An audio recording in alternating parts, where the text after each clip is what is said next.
যে আমি ধর্মসভায় আমি বেশি আসতে চাই না, দুইটা কারণ।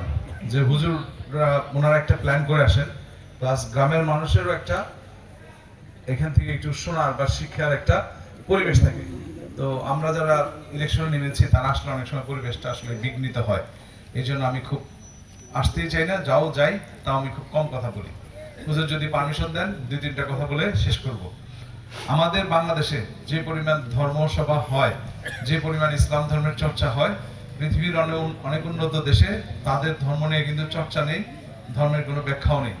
কিন্তু ওদের রাস্তাঘাট নিরাপদ, ওদের অফিস নিরাপদ, ওদের ছেলে মেয়েরা নিরাপদ, ওদের মাদক নাই, ঠিক আছে, ওদের অফিস আদালতে কোনো ঘুষ নাই।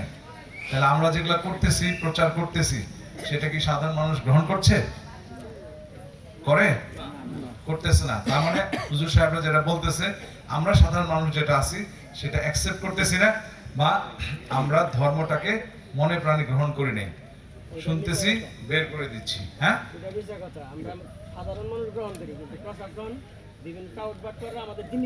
খুব ভালো কথা বলছেন, সেটা তো আসতেছি। আপনি যেটা বললেন না, সেটা তো আসতেছি। যেমন আপনি বললেন প্রশাসন, রাতে যে ছিনতাই হয় সেটা তো প্রশাসন করে না। রাতে যে ডাকাতি হচ্ছে সেটা প্রশাসন করে না।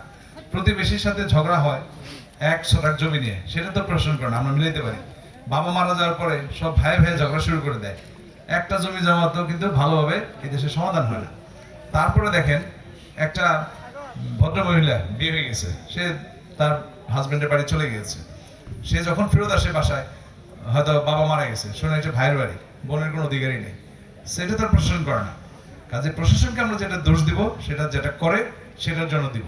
যেমন সামনে রোজার মাস, তাই না? আমরা সবাই জানি যে রোজার মাস হলে আমরা 70 গুণ সব বেশি পাই, ঠিক আছে? রোজার মাসে তাহলে তো অপরাধ করলে তো 70 গুণ অন্যায় বেশি হবে, তাই না?